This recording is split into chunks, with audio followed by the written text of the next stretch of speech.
Bienvenue les amis dans cette nouvelle vidéo, j'espère que vous allez bien et comme toujours, vous saisissez toutes les opportunités qui se présentent à vous. Ouais, c'est vrai les amis, depuis que le séisme a eu lieu en Turquie, j'ai été beaucoup plus rare sur la chaîne, pas de vidéos, pas de contenu. De temps à autre, je me suis battu à rendre quelques vidéos d'opportunités disponibles pour vous, pour que vous puissiez en fait les saisir, pour ne pas toutefois que vous pensiez que Donald vous a abandonné.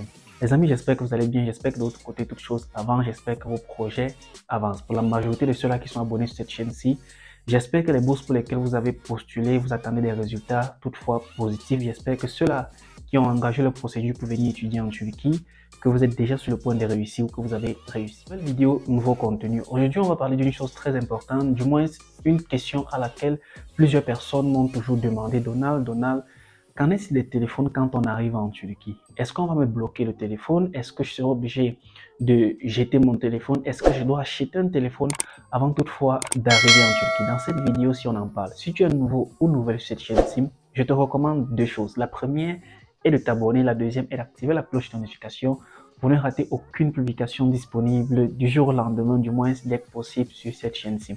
Sur ce, on se retrouve juste après.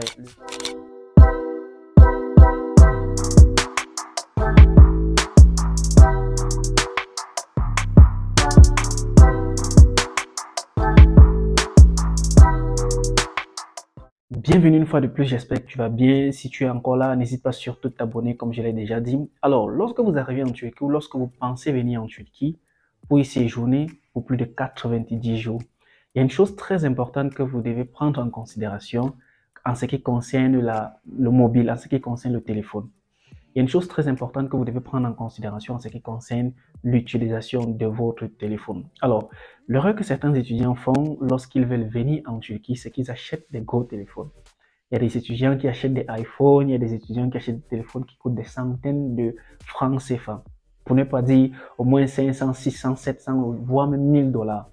Les amis, dans cette vidéo-ci, je vous dirais, ne faites pas cette erreur-là d'acheter un téléphone si vous pensez séjourner en Turquie pour plus de 90 jours. Si vous êtes juste de passage en Turquie avec un visa peut-être de 30 jours, n'achetez pas de téléphone parce qu'en Turquie, vous auriez l'occasion d'utiliser votre téléphone actuel. Parce que lorsque vous arrivez en Turquie, vous devez acheter une SIM card, c'est-à-dire une puce téléphonique qui va vous permettre de faire des appels directs ici en Turquie et qui va aussi vous permettre parfois lorsque vous êtes à l'extérieur, c'est-à-dire des endroits hors Wi-Fi, de vous connecter sur un Wi-Fi, sur une connexion Internet et de pouvoir échanger sur les différentes plateformes. Si vous venez en Turquie avec un visa business ou un visa touriste, vous pensez juste passer en Turquie pour ne pas, c'est-à-dire vous pensez juste rester en Turquie pour 30 jours, 40 jours après sortir, venez tranquillement avec votre téléphone parce que vous n'aurez pas de problème. Maintenant, ceux qui viennent en Turquie et qui vont faire plus de 90 jours sur le territoire, c'est-à-dire vous allez peut-être faire 6 mois de formation, vous allez peut-être faire une formation de 2 ans, une formation de 3 ans, beaucoup plus pour les étudiants qui viennent en Turquie pour une longue durée. Je vous recommande, si vous n'avez pas encore acheté le téléphone, de venir l'acheter ici en Turquie. C'est vrai, les choses électroniques, les appareils électroniques sont chers ici en Turquie, mais il est préférable d'acheter un téléphone ici en Turquie pour éviter toute tracasserie en ce qui concerne le téléphone, en ce qui concerne le blocage de la SIM card. Parce que c'est la raison pour laquelle en fait je vous recommande de ne pas acheter un téléphone lorsque vous allez rester en Turquie ou lorsque vous venez en Turquie rester pour plus de 90 jours. Maintenant, si vous avez acheté un téléphone et que vous entrez en Turquie, vous ne saviez pas en fait que vous pourriez avoir des problèmes. Vous entrez en Turquie et vous vous posez la question, comment est-ce que je peux faire pour rendre mon téléphone utilisable pendant mon séjour en Turquie. Par exemple, pour les étudiants qui viennent en Turquie et qui font plus de 90 jours sur le territoire, ils se posent la question, comment est-ce que je peux faire? Sûrement, vous aurez déjà dû entendre quelque part, on vous a dit, voilà, on va bloquer votre téléphone, vous ne pourriez plus utiliser votre téléphone, et ainsi de suite, et ainsi de suite. Vous devrez seulement jeter votre téléphone. Non, non, les amis, calmez-vous. Je vous explique. Lorsque vous arrivez en Turquie et que vous restez sur le territoire pour plus de 90 jours et que vous entrez avec un numéro, par exemple, comme celui-ci, un téléphone, par exemple, comme celui-ci, un téléphone international qui vient de l'extérieur, vous devez payer la taxe de ce téléphone avant de pouvoir l'utiliser sur le territoire turc. Alors, le gouvernement turc vous laisse en quelque sorte 90 jours pour pouvoir utiliser votre téléphone ici en Turquie sans problème. C'est la raison pour laquelle les touristes viennent ici en Turquie, ils utilisent leur téléphone quand ils achètent des SIM cards. Après, ils partent sans problème. Mais du moment que vous dépassez ces 90 jours-là, vous devez absolument payer la taxe de votre téléphone. Qu'est-ce que la taxe du téléphone? C'est une somme que vous devez payer au gouvernement turc pour pouvoir avoir la permission d'utiliser votre téléphone venant de l'extérieur sur le territoire turc. Alors, la taxe est pour l'identification de votre téléphone parce que vous devez savoir que chaque téléphone a une identité internationale. Alors, lorsque vous payez la taxe, ça permet au gouvernement turc de reconnaître que ce téléphone, par exemple, de marque iPhone, ce téléphone, par exemple, de marque Tecno, de marque n'importe quelle marque que vous apportez en Turquie est utilisable en Turquie par telle personne. Alors, à la fin de cette vidéo, si on va faire une partie démonstrative, je vais vous présenter le site dans lequel vous pourriez payer la taxe ici en Turquie. Toutefois, avant d'arriver là-bas, j'aimerais vous présenter deux méthodes que vous pourriez utiliser pour pouvoir, en quelque sorte, boycotter, mais boycotter de manière plus ou moins légale. La première, les amis, que je peux vous présenter pour ceux-là qui ont dit « je n'ai pas d'argent pour payer ces taxes-là », ou je ne peux pas payer cette taxe-là parce que voilà, je vais quitter en Turquie très bientôt. La première chose que vous pourriez faire, c'est de mettre votre téléphone à côté. Tranquillement, vous prenez votre téléphone, vous le mettez à côté et ça vous donne l'opportunité d'acheter un autre téléphone ici en Turquie. Alors, lorsque vous achetez le téléphone ici en Turquie, vous aurez donc la possibilité d'acheter une SIM card ici en Turquie, la mettre à l'intérieur du nouveau téléphone que vous avez déjà acheté ici en Turquie. C'est-à-dire ce téléphone est déjà identifiable sur le territoire turc. Ça peut être un téléphone qui n'est pas neuf, mais un téléphone qui marche, du moins ce qui vous permet de mettre une SIM card dedans. Alors, lorsque vous achetez ce nouveau téléphone, vous achetez votre SIM card et vous la mettez à l'intérieur. Alors, vous pourriez tranquillement utiliser votre téléphone ici en Turquie sans toutefois craindre qu'on vous bloque ou qu'on vous empêche d'appeler. Alors, je rappelle bien, quand on vous bloque, en fait, on ne bloque pas votre téléphone. Vous pourriez toujours utiliser votre téléphone. Ce qu'on fait, on bloque votre identification internationale, ce qui fait que toutes les SIM cards que vous mettriez ici en Turquie, c'est-à-dire les SIM cards que vous allez acheter ici en Turquie, vous allez mettre cela dans le téléphone, ça ne pourra pas vous permettre d'avoir un réseau. Du moins, vous ne pourrez rien faire avec.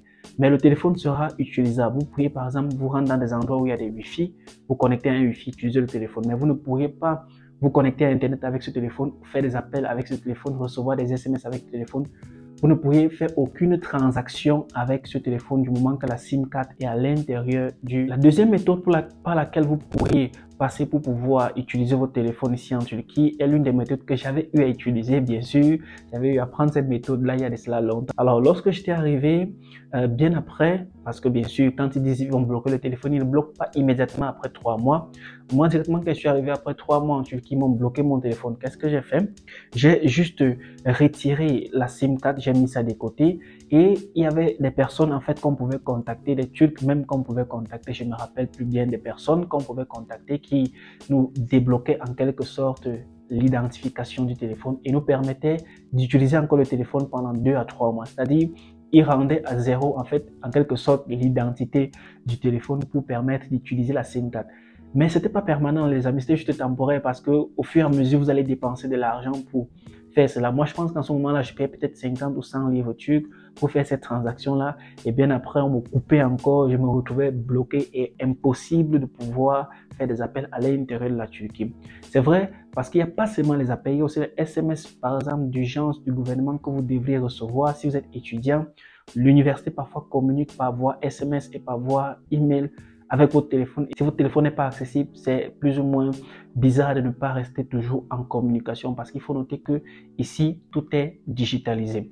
Alors, la troisième façon dont je voulais vous parler avant qu'on parte sur une façon pratique, les amis, en fait, c'était de payer la taxe. À l'année à laquelle je suis arrivé, je pense que la taxe était à 1600 quelque chose de livres turcs. De nos jours, peut-être c'est monté à 6000, du moins on va voir cela dans le site ensemble, la valeur actuelle de la taxe à payer pour un téléphone en 2023. On va voir cela ensemble et je vais vous montrer du moins de manière pratique comment vous pourriez vous-même payer votre taxe de téléphone ici en Turquie. Et je tiens à rappeler que lorsque vous payez cette taxe-là, vous n'avez plus aucun frais à payer pour votre téléphone. C'est-à-dire, quelle que soit la SIM card que vous achetez ici en Turquie, vous pourriez l'utiliser dans votre téléphone. Vous ne devrez plus mettre votre gros téléphone que vous avez acheté de côté. Vous allez utiliser votre téléphone sans souci, sans problème. Les amis, on se retrouve juste après le pas. Amis, ici vous êtes dans le site officiel du paiement des taxes ici en Turquie. C'est-à-dire, je profite une fois de l'occasion pour vous le présenter aussi. Quelle que soit la taxe à laquelle ou pour laquelle vous devez payer ici en Turquie, vous pourriez le faire par ce site-ci. C'est-à-dire ceux-là qui postulent pour des permis de conduire, ceux-là qui doivent le gouvernement turc en tant qu'étranger en Turquie, vous pourriez payer ça ici. Ceux qui postulent pour les demandes de carte de résidence, vous pouvez payer celui-ci-là. Alors, dans ce site, ce qui nous intéresse, c'est le paiement de taxes du numéro de téléphone. Bon, ici, j'ai directement traduit cela en langue turque, en langue anglaise, bien sûr, pour nous permettre une compréhension facile. Je pense que ici, lorsque vous êtes dans le site Fast Payment, on va regarder ça ici. Alors, lorsque vous cliquez, on va recommencer. Lorsque vous cliquez sur Fee and Variable Paper Payment, lorsqu'on clique dessus, il y a différents types de paiements que vous pourriez faire ici. Payment of all sports feed, Tapu Konba, Udemy et tout ce qui va avec. Alors, ce qui nous intéresse ici, c'est le paiement for mobile phone, donc le paiement pour notre numéro de téléphone. Alors, lorsque vous cliquez dessus, il y a une autre box qui va s'afficher là. Alors, dans ce box, si vous voyez, il vous donne toutes les informations nécessaires. Pour vous qui êtes déjà en Turquie pour plus de 90 jours, forcément, vous devez avoir ce qu'on appelle un Ikamet, qui est une carte de résidence. Alors, avec cette carte de résidence, vous mettez juste la carte de résidence ici. En général, la carte de résidence des étrangers commence par 99. Donc, vous mettez juste le numéro ici, vous mettez votre nom tel qu'il est écrit sur votre carte de résidence. Ici, on va l'effacer parce que voilà, il n'est pas valide. Alors, bon, il ne s'efface plus. Vous mettez votre nom tel qu'il est écrit sur la carte de résidence, prénom, vous choisissez votre district, la ville dans laquelle vous êtes, soit c'est à Sakarya, soit c'est Istanbul, soit c'est Ankara, soit c'est Antalya, Izmir, quelle que soit la ville. Vous choisissez l'un des bureaux de taxes qui est affilié dans cette ville. Automatiquement, ça sera visible ici.